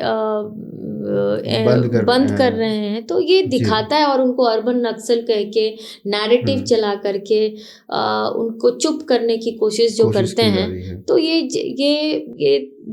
इनका नैरेटिव है, और ये इनका सोची समझी इनकी साजिश है कि जो भी आवाज़ इनके खिलाफ होगा, जो सही सवालों पे आवाज़ उठाने वाले जो लोग हैं, उनको कैसे भी करके हर चीज़ से बाहर करो। अच्छा मैम, कन्हैया कुमार से आपकी दोस्ती भी होगी आई थिंक? नहीं, दोस्ती तो कभी मुलाकात तो हुई होगी। हाँ, एक कार्यक्रम में हम थोड़ी देर के लिए हम मिले थे। अभी रिसेंटली एक तो कन्हैया कुमार के बारे में जो अभी चल रहा है कि उन्हें आगे नहीं बढ़ने दिया जा रहा है कांग्रेस से, ऐसा मैम आ रहा है कि तेजस्वी इनसिक्योर हैं शायद उनसे। वो तेजस्वी की पार्टी में तो है नहीं। तेजस्वी जी राजद में हैं, राजद के हैं, वो कांग्रेस में हैं, और कांग्रेस में उनको जो जवाबदेही दी गई है, अभी भी उनको केरला की जवाबदेही दी गई है, कई सारी जवाबदेही घुमाया जा रहा है ना कि आप केरला घूम लो, थोड़ा सा दिल्ली घूम लो, जैसा एक नैरेटिव चल रहा है कन्हैया के बारे में कि कन्हैया कुमार से तेजस्वी शायद डरते हैं, इनसिक्योर हैं, इसलिए उनको आने नहीं दे रहे हैं, और मंच पे भी जगह नहीं दे रहे हैं, अच्छे मंचों पे। ऐसी बात तो मुझे नहीं लगती है। जितना कन्हैया जब इलेक्शन लड़े थे, जब उनको जितना सपोर्ट मिला था, हर तरफ से सपोर्ट मिला, अभी दिल्ली में भी चुनाव लड़े, तो ऐसी बात तो मुझे तो नहीं लगती है कि ऐसा कोई है। और दोनों की पार्टी अलग अलग है, और कांग्रेस पार्टी उनको जो जिम्मेदारी दे रही है वो अपनी जिम्मेदारी पे काम कर रहे हैं। तो इस पे मेरा एज अ CPI-ML के एक्टिविस्ट होने के नाते मुझे तो लगता है कि जितने भी ऐसे फोर्सेस हैं जो कि प्रोग्रेसिव सोच रखते हैं, उनको और आगे आना चाहिए और आगे बढ़ना चाहिए। दिव्या मैम, कन्हैया कुमार जो है वो उमर खालिद के काफ़ी अच्छे मित्र थे, और अभी बिना ट्रायल के ही उमर खालिद जेल में बंद हैं कई सालों से।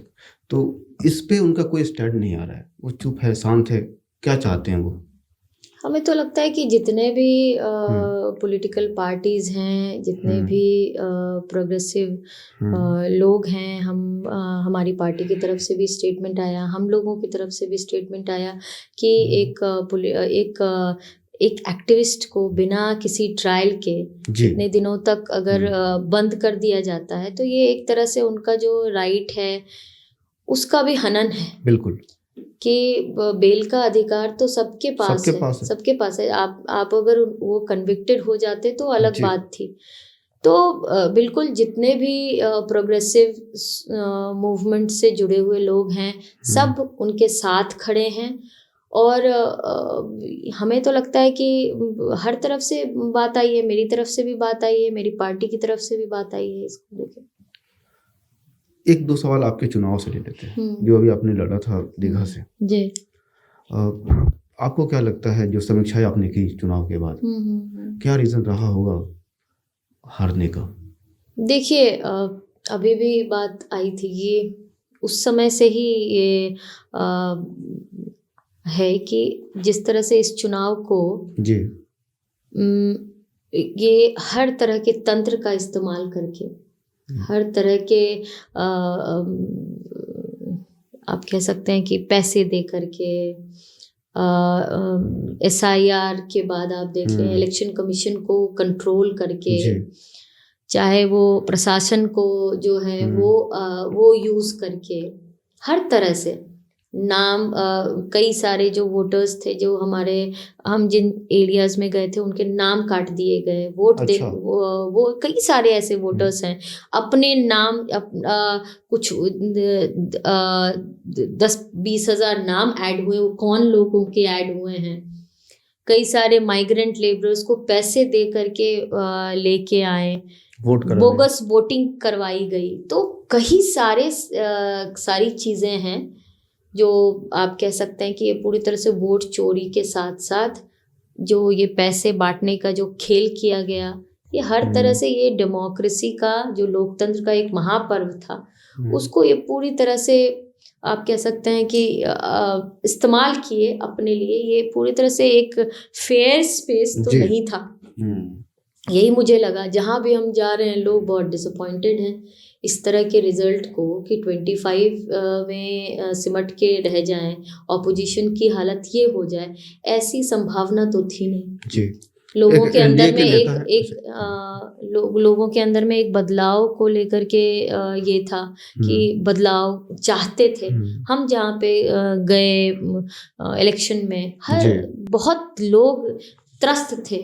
तो ये इस तरह की अप्रत्याशित जीत जो उनकी हुई है वो खुद भी नहीं जानते होंगे कि वो इतना ज़्यादा कर लिए हैं कि इस तरह की जीत हो जाएगी। तो ये अभी हम लोग शिव प्रकाश हमारे जो MLA थे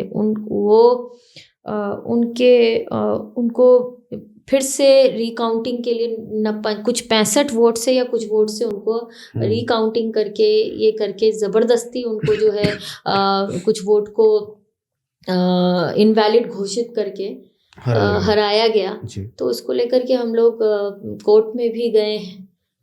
तो एक NDA के नेता हैं जीतन मांझी, आपने सुना होगा कि उन्होंने बड़ी खुले मन से कह दिया कि हमारा कैंडिडेट हार रहा था, DM साहब को फोन करके मैनेज करवा दिया। ऐसा होता है। वही तो मैं बात कर रही हूँ कि पूरे प्रशासन इनके कंट्रोल में, इलेक्शन कमीशन इनके कंट्रोल में, पैसे बांट रहे हैं। जिस दिन चुनाव हो रहा है उस दिन अकाउंट में पैसे आ रहे हैं, जीविका का इस्तेमाल किया गया जी।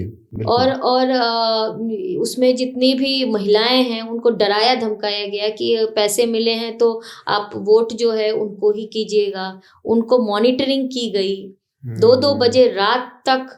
जो उनके ऑफिसर्स जो हैं जीविका के जो में काम करने वाले हैं उनको काम करवाया गया कि कैसे भी करके आप जो हैं पैसे उनके अकाउंट में दीजिए। तो ये आप सोचिए कि कितना बड़ा एक मास ऑर्गेनाइजेशन का इस्तेमाल आप अपने पॉलिटिकल उसका इस्तेमाल किए। ये तो आप लोकतंत्र के ऊपर को ही खराब किया। बिल्कुल। कि इलेक्शन कमीशन तो कहीं है ही नहीं ना, फिर कहीं नहीं है। जब आप बोल रहे हैं आप इलेक्शन के दिन जी, तक पैसे पैसे आ डाल रहे रहे हो आप। हैं और इलेक्शन खत्म होने के बाद वो योजना भी खत्म कर दी गई है, सुनने में जी। आ रहा है। जी तो हम तो देखना चाहते हैं कि जो जिस चीज़ की जो बात हुई थी कि 2 लाख रुपया देंगे, तो 2 लाख रुपया कब तक उनके अकाउंट में आएगा, और जो जितने भी योजनाओं को लेकर के ये लोग बात किए थे वो कब तक ये इम्प्लीमेंट करेंगे। तो हम लोग तो देख ही रहे हैं, जब से ये लोग आए हैं लॉ एंड ऑर्डर की बात किए, होम मिनिस्ट्री सब कुछ इनके हाथ में आ गया। अभी देखिए खगड़िया में घटना हुई है, मधेपुरा में घटना हुई है, ऐसे कई सारे जो हैं जो क्रिमिनल घटनाएं हो रही हैं। तो कहाँ है लॉ एंड ऑर्डर? और इनके जो मंत्री और इनके जो एमएलएज हैं वो बात करेंगे कि हम भी, कोई भी कहीं भी जाएगा, गार्ड लेके जाएगा, किसी को कुछ हो जाएगा तो उसका कौन जिम्मेदार है? जब कोई जिम्मेदार ही नहीं है तो लॉ एंड ऑर्डर की ज़रूरत क्या है? तो आपकी ज़रूरत क्या है? सही बात है, फिर सत्ता में क्यों है? हाँ, क्या ज़रूरत है आपको सत्ता में? आज 4 साल की बच्ची के साथ रेप हो जाता है और इनके तरफ से कोई स्टेटमेंट तक नहीं आता है। अभी एक मुस्लिम महिला का मधेपुरा में उसको मार दिया जाता है, उसके ऊपर कुछ बात नहीं हो रही है। कोई अलग अलग जगहों से ये लॉ एंड ऑर्डर में आप देख सकते हैं कि किस तरह की व्यवस्था है। तो वो तो दिख रहा है, 1.5 महीने भी नहीं हुए हैं आने में। अभी आप नकाब वाला वाली जो घटना है वो भी आपने देखा। तो महिलाओं का सम्मान, बेटी बचाओ बेटी पढ़ाओ कर रहे हैं, खाली ये लोग एडवर्टीजमेंट में खर्च करते हैं। अभी आपको पता होगा कि 78% से ज़्यादा जो जितना बजट है बेटी बचाओ बेटी पढ़ाओ का, वो ये लोग खर्च किए हैं विज्ञापन में। इनका खुद का रिपोर्ट है। तो यही बेटी बच रही है, यही बेटी पढ़ रही है। हमें तो नहीं समझ में आ रहा। इतनी सारी अभी 2019 से लेकर करके 22 तक का एक रिपोर्ट मैं देख रही थी, उसमें कितने लाख, 13 लाख के कितने लाख मुझे याद नहीं है, उतनी महिला जो वुमेन है वो मिसिंग है। ठीक है।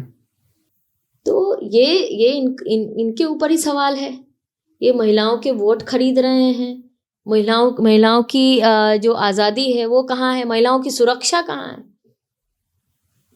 तो इस पे तो सवाल है ही।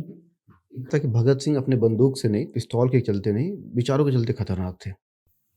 सहमत हैं आप? और उन्होंने कहा कि जो भी जरूरी थे, खतरनाक उनके लिए होंगे, हमारे लिए जरूरी थे। तो भगत सिंह ने ये भी कहा कि जो इंसान विकास के लिए खड़ा होगा वो सबसे पहले रूढ़िवादी व्यवस्था के खिलाफ खड़ा होगा, आलोचनाएं करेगा। बिल्कुल ठीक है। आपको क्या लगता है कि अगर आज वो होते 2026 में, तो सबसे पहले किसके खिलाफ खड़े होते? सबसे पहला जो खिलाफ है ये इनके खिलाफ ही खड़े होते, जो अभी सत्ता में बैठे हुए हैं, जो देश को जाति के नाम पे, धर्म के नाम पे बांटने की जो कोशिश कर रहे हैं, उनके खिलाफ खड़े होते। जो इतनी असमानता है, आज हम लोग पूरी तरह से नतमस्तक जो बने हुए हैं अमेरिका के, वो 500% टैरिफ लगाने का धमकी दे रहा है। तो ऐसे जो कैपिटलिस्ट जो कंट्री है, पूंजीवादी जो कंट्री है, वो पूरी तरह से हम लोगों को अपने कंट्रोल में लेने के लिए कोशिश करती है और बोलती है कि हमको खुश करने के लिए जो हम पीएम मोदी जो हैं वो रूस से तेल लेना कम किए हैं। तो आप सोच सकते हैं कि वो वैसी पूंजीवादी व्यवस्था के साथ अगर हम लोग खड़े हैं तो अगर भगत सिंह होते तो सबसे पहले इनके खिलाफ खड़े होते कि जो हमारे जो स्टूडेंट्स हैं वहाँ पे हथकड़ी पहन करके आ रहे हैं इंडिया वापस। आपको नहीं लगता कि अगर सब खड़े होते तो एंटी नेशनल होते? बिल्कुल एंटी नेशनल जेल में होते। आज वही तो मैं कह रही हूँ, उस समय में भी जो सत्ता में थे ब्रिटिशर्स थे, उनके लिए वो खतरनाक थे। आज जो बोलने वाले लोग हैं, जितने यूथ हैं, वो उनको उमर खालिद कहाँ है? जेल में है। सोनम वांगचुक जेल में है। तो जो बोलने वाले जो लोग हैं, आज जो खगड़िया में जो आंदोलन कर रहे थे, उनमें से जो 14 से ज़्यादा लोगों को हिरासत में ले लिया गया है। उनके ऊपर तरह तरह के केसेस डाल दिए गए हैं। और उनको तो जो लोग भी बोलने वाले हैं वो लोग सब उनकी कोशिश है कि वो अंदर हैं। तो अभी भगत सिंह होते तो इनकी कोशिश यही रहती कि ऐसे लोगों को एंटी नेशनल घोषित कर दिया जाए, जी ऐसे महान क्रांतिकारी को। लेकिन अब इनसे बात कीजिएगा तो ये जो हैं हर जो क्रांतिकारी हैं उनको अपने रंग में रंगने की बिल्कुल, रंगने की हम कोशिश यही आ रहे थे कोशिश अभी। हाँ, करते हैं। जी। भगत सिंह को एक पोस्टर बॉय बना दिया गया है, उनको भी भगवा पगड़ी पहना दिया जा रहा है आजकल के फोटो में, और लोग उनकी तस्वीरें गाड़ी पे लगा रहे हैं, शौक से लगा रहे हैं, चौड़े से लगा रहे हैं, टी शर्ट्स पहन रहे हैं, लेकिन भगत सिंह के विचार क्या थे ना, ये पता नहीं है। बिल्कुल। तो और वो चाहते भी नहीं है दीपक जी कि जी। उनके विचार जो हैं वो लोगों तक जाएं। जी चाहे वो गांधी के विचार हों, भगत सिंह के विचार हों, इनके विचारों को नहीं, ये जो हैं ये सावरकर के जो विचार हैं, जी ये गोडसे के जो विचार हैं, उनको फैलाने वाले जो लोग हैं उनको क्रांतिकारी विचार तो समझ में आएगी नहीं। समझ में आती है बहुत अच्छे से, उनको बहुत अच्छे से समझ में आती है, और उसको चुप कराने की कोशिश जो है वो पूरी तरह से कोशिश हर जगह से आप चाहेंगे कि जो भी जन आंदोलन है उसके ऊपर जितना ज़्यादा दबा सकें। अभी कितने सारे जो झुग्गी झोपड़ियां हैं उसको तोड़ रहे हैं, ये कर रहे हैं, लेकिन लोग क्यों डर रहे हैं कि पता नहीं हमारे ऊपर ही कुछ केसेस लगा देंगे, कुछ ये कर जाए। इतने डरे हुए हैं लोग कि अभी देखिए खगड़िया में ऐसी घटना हुई, इतने यूथ लोग थे, उनके ऊपर तरह तरह के चार्जेस लगा के उनको अंदर कर दिया गया।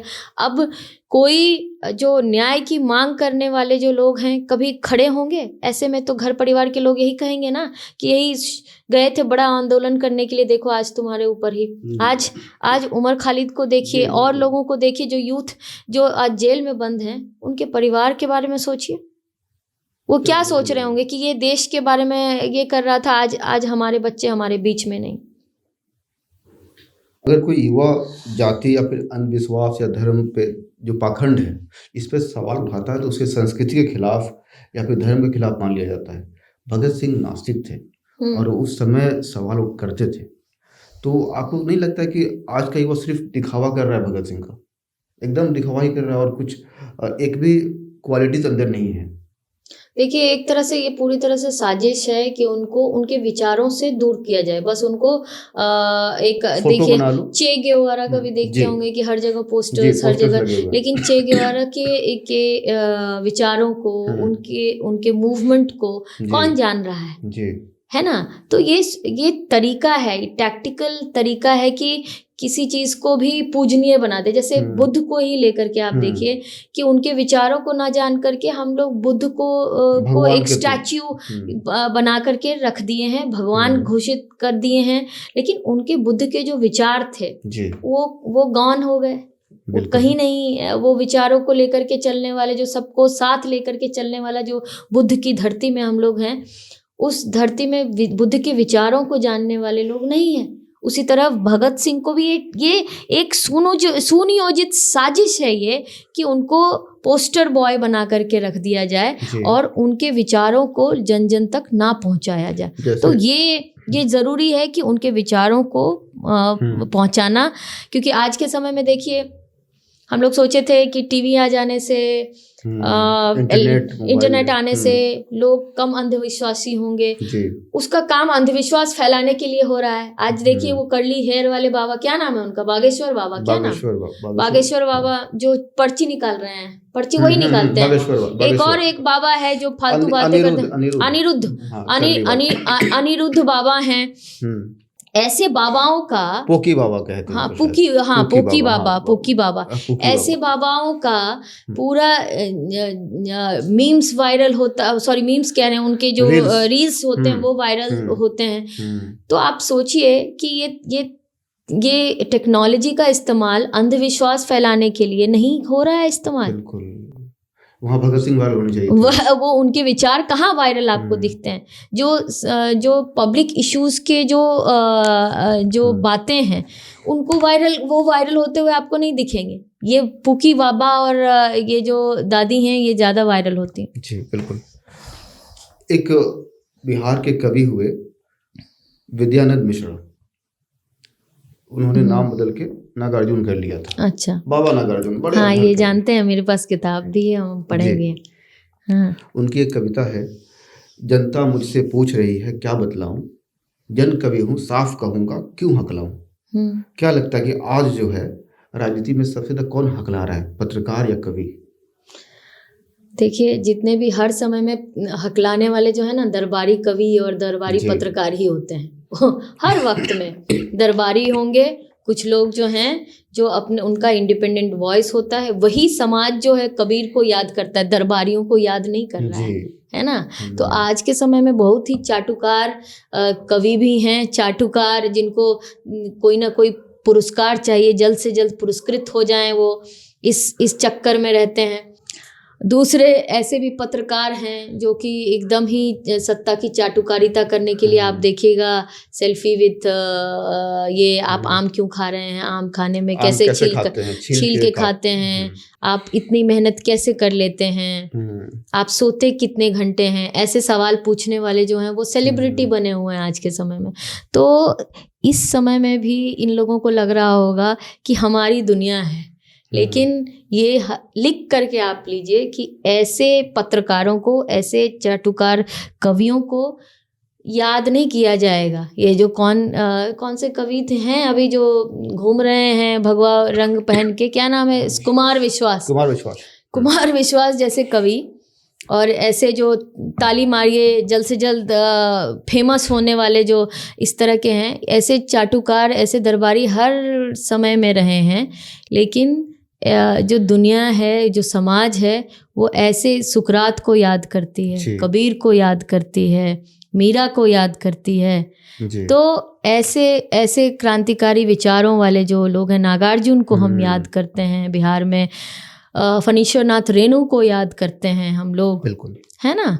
तो जो ऐसे दरबारी कवि उस समय में नहीं होंगे, दरबारी कहानीकार नहीं होंगे, ऐसी बात तो नहीं है।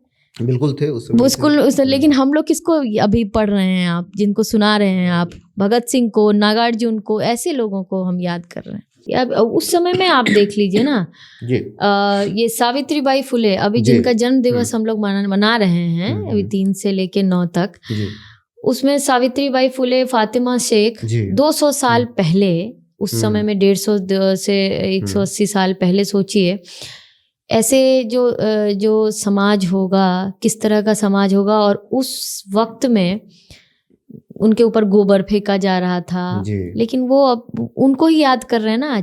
आज हम महिलाएं पढ़ लिख कर के यहाँ तक पहुँचे हैं, उनकी वजह से आज हम आपके सामने बैठ के बात कर पा रहे हैं। अगर वो पहली शिक्षिका नहीं होती तो हमारी जैसी महिलाएं वो कभी आज पढ़ने लिखने के बारे में नहीं सोच पाती। चूल्हा चौका अभी भी जो हर संघर्षरत तो हैं, लेकिन जो वो महिलाएं आज हमारी जो प्रेरणा है, उनकी वजह से, फातिमा शेख और सावित्रीबाई फुले की वजह से ही आज महिलाएं जो हैं पढ़ रही हैं। तो उनके ऊपर भी गोबर फेंका गया।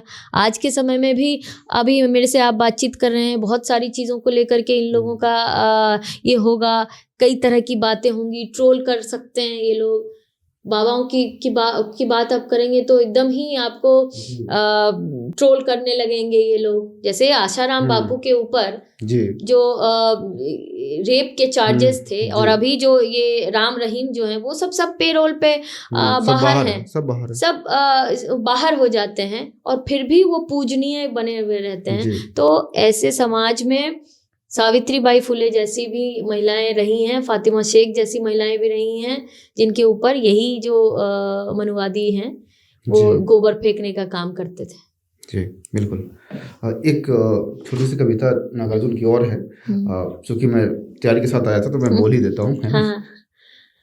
रोजी रोटी हक की बातें जो भी जुबा पे लाएगा, रोजी रोटी हक की बातें जो भी जुबा पे लाएगा, कोई भी हो निश्चित कम्युनिस्ट कहलाएगा। बिल्कुल। तो आपको लगता है कि हक की बात करना ही कम्युनिज्म है? बिल्कुल है, और इसीलिए हम अपने आप को, मुझे लगता है कि मैं इस विचारधारा को मानती हूँ कि बस चैरिटी करने से बात नहीं होगी। बात यहाँ पे है कि सबको उसका सम्मान, उसका जो हक है, उसके अधिकार हैं, उसकी लड़ाई लड़ते रहना ही कम्युनिज्म है। दीपा जी, अंबेडकर ने भारत में जाति पे प्रहार किया और कार्ल मार्क्स ने क्लास पे, कास्ट और क्लास। जो क्लास है वो ऑल ओवर वर्ल्ड है, वो तो रहेगा ही, लेकिन कास्ट सिर्फ भारत का एक अनोखा चीज़ है जो कभी खत्म नहीं हो पाती है। तो आपको क्या लगता है कि सबसे पहले किसे खत्म किया जाए? क्या क्लास को खत्म करके कास्ट खत्म हो सकता है? सॉरी, क्या क्लास को खत्म करके, सबको बराबर करके कास्ट खत्म हो सकता है? नहीं हो सकता। कैसे होगा फिर? देखिए, आपका क्या हम विचार है आपको मतलब एग्जाम्पल दे करके जी, हाँ। बोल सकते हैं कि हम, मेरी जो समझ है कि जो कास्ट जो है वो कास्ट स्टेटस आपका चाहे कितना भी आप अपने जीवन में पालें, कुछ मेहनत करके आप कुछ बन जाएं, कुछ भी कर लें, लेकिन आपका जो कास्ट जो आइडेंटिटी है वो बर्थ से आइडेंटिफाइड है। जन्म से ही आपको कास्ट दिया गया है, उसमें आप कोई बदलाव कुछ नहीं कर सकते हैं। हाँ, आप किसी क्लास में आपका बदलाव हो सकता है, लेकिन कास्ट में आपके चेंजेस नहीं आएगा।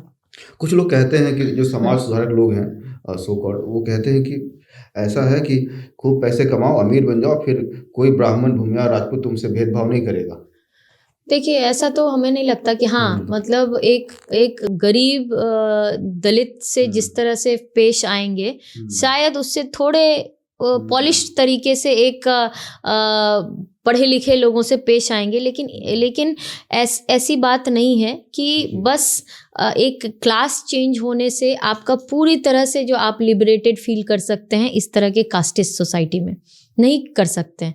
कास्ट जो है वो इतना मतलब आप कह सकते हैं कि अभी जो है कास्ट सेंसस की बात हो रही है कि क्यों नहीं इसको ओपन किया जा रहा है, और बहुत लोग इसके खिलाफ भी हैं, क्योंकि इसमें आप देखिएगा कि जो भी रिपोर्ट्स जो आए हैं, जो भी दलित जो कास्ट हैं, जो उसमें आप देखिएगा उसमें गरीबी भी सबसे ज्यादा है ना। सही बात। तो ये दोनों इंटरलिंक्ड हैं, कास्ट और क्लास। अगर आप इंडियन टर्म में बात करें, इंडियन कॉन्टेक्स्ट में बात करें, तो जो दोनों ही इंटर रिलेटेड है।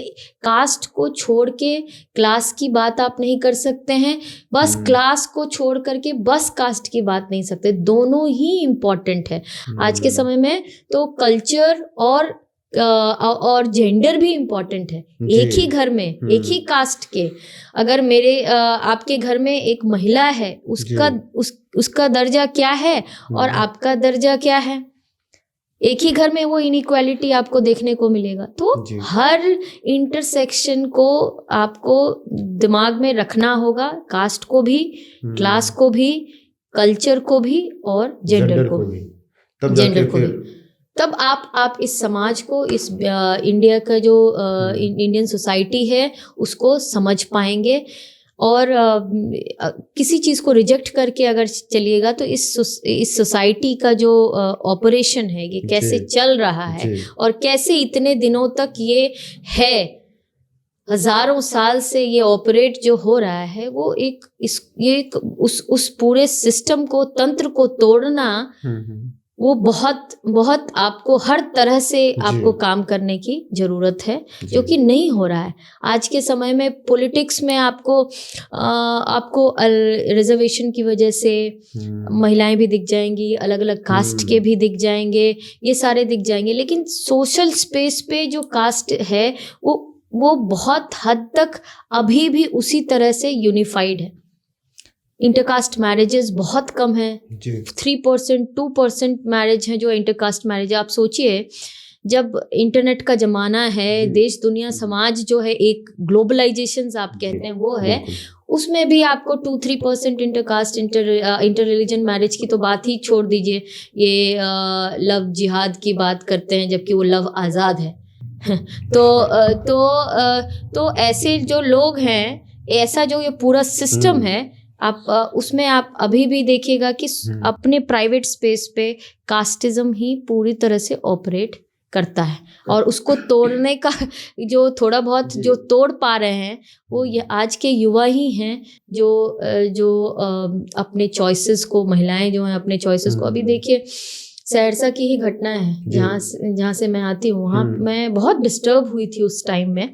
अभी जब रक्षाबंधन का समय था, सितंबर अक्टूबर के समय में ऑनर किलिंग कर दिया जाता है, और उसके पिताजी कहते हैं कि अब मैं चैन से सो पाऊंगा।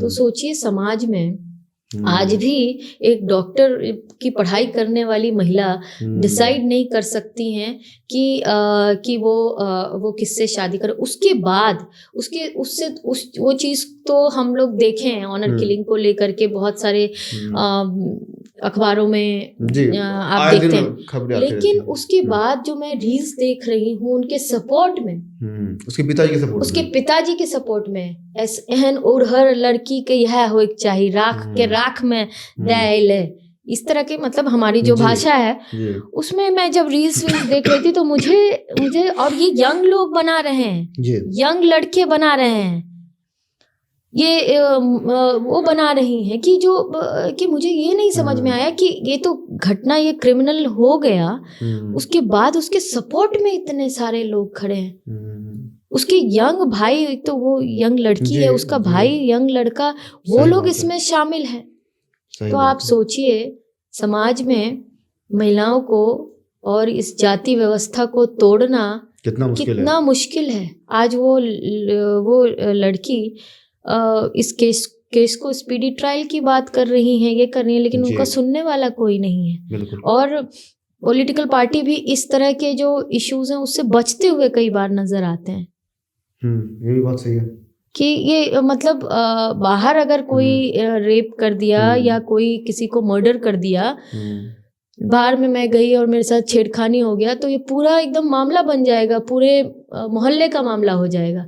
लेकिन घर में मेरे साथ अगर कोई बदतमीजी हो गई, मेरे साथ किसी ने कुछ गलत कर दिया, इवन मार दिया गया, तो अरे उनका इंटरनल मैटर हो जाता है, वो उसके घर की बात हो जाती है। तो ये बहुत ही मतलब सोचने वाली बात है समाज में कि आज भी जो है ऑनर किलिंग, यहाँ भी साउथ इंडिया की बात करते हैं, बहुत पढ़े लिखे, बहुत संपन्न हैं, वहाँ भी आप देखिएगा कि इस तरह की घटनाएं आम हैं। बिल्कुल।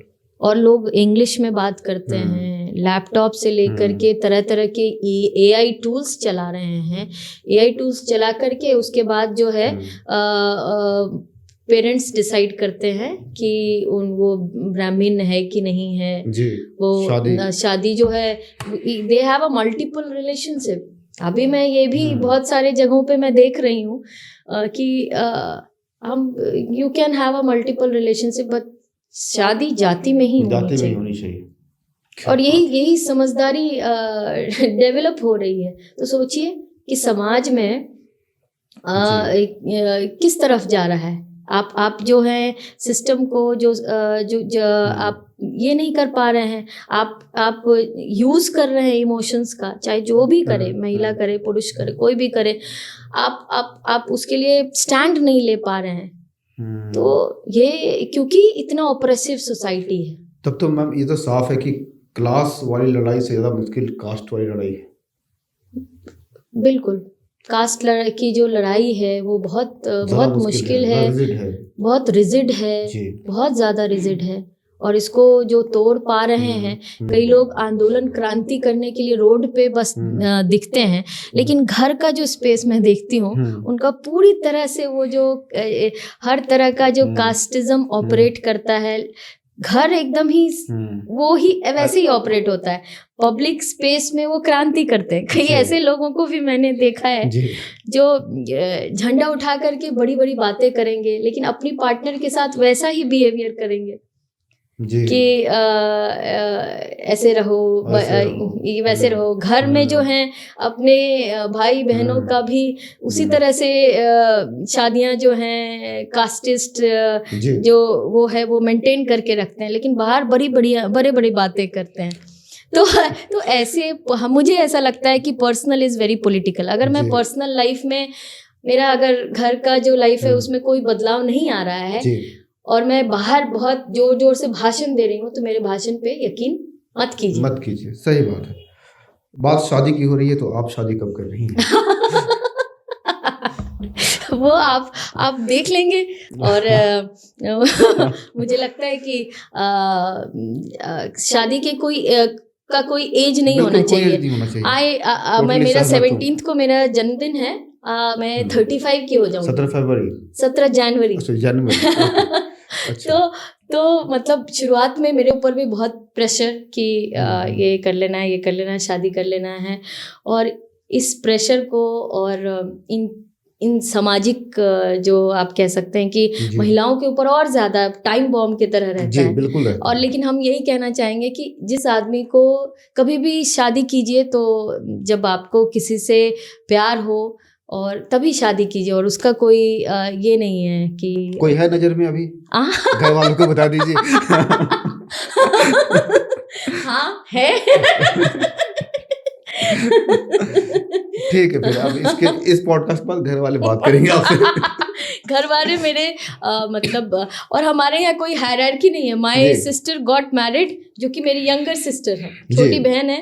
वो 2022 में उसने शादी की। आपसे पहले शादी कर ली। हाँ, उसको, ये बहुत अच्छी बात है। और उसकी अच्छी बात है। और उसको वो भी अपनी मर्जी से शादी की, जिसको वो प्यार करती थी, वो इररिस्पेक्टिव ऑफ कास्ट और ये उस जिससे प्यार करती थी उससे शादी की। और ये हायरार्की मेंटेन नहीं। और उसने मुझे खुद कहा कि टेक योर टाइम, अपना समय लो, when you feel like getting married, जब तुम्हें लगेगा कि हाँ इस आदमी के लिए जीवन में कोई डिसीजन लिया जा सकता है तब लेना। Don't think about me, I will get married. और वो शादी की और बहुत खुश है अपने जीवन में। और वो अपने पार्टनर के साथ कोई उस तरह का, हम जब उसको देखते हैं तो मुझे लगता है कि शादी में भरोसा किया जाना चाहिए, जहाँ पे कोई जेंडर रोल नहीं है। बच्ची है उसकी, उसका ख्याल उसके पिताजी भी उतना ही रखते। अभी मेरी बहन जो है दिल्ली गई हुई है जी। और वो जो बेटी है मेरी वो अपने पिताजी के साथ रह रही है। वो 2 साल की बच्ची है। तो वैसा उसको कोई कॉम्प्रोमाइज़ करना नहीं पड़ रहा है कि उसी का काम है, उसी का ये है। तो इतना इगैलिटेरियन शादी है क्योंकि उसने अपने चॉइस से किया है, क्योंकि उसके ऊपर ये सारे प्रेशर नहीं है। तो मुझे बहुत अच्छा लगता है देख करके ऐसी शादियाँ हो तो बिल्कुल लोग शादी करें। बिल्कुल, जल्दी शादी कीजिए। अभी तो सवालें बहुत सारी थी, लेकिन चूंकि थोड़ा समय भी ज़्यादा हो गया है और हम लोग फिर कभी सेकंड पार्ट में ढेर सारी बातें रह गई हैं, उसको पूरा करेंगे। बहुत बहुत शुक्रिया आपका। थैंक यू बड़ा सो अच्छा मच। लगा बात करके। Thank you so much.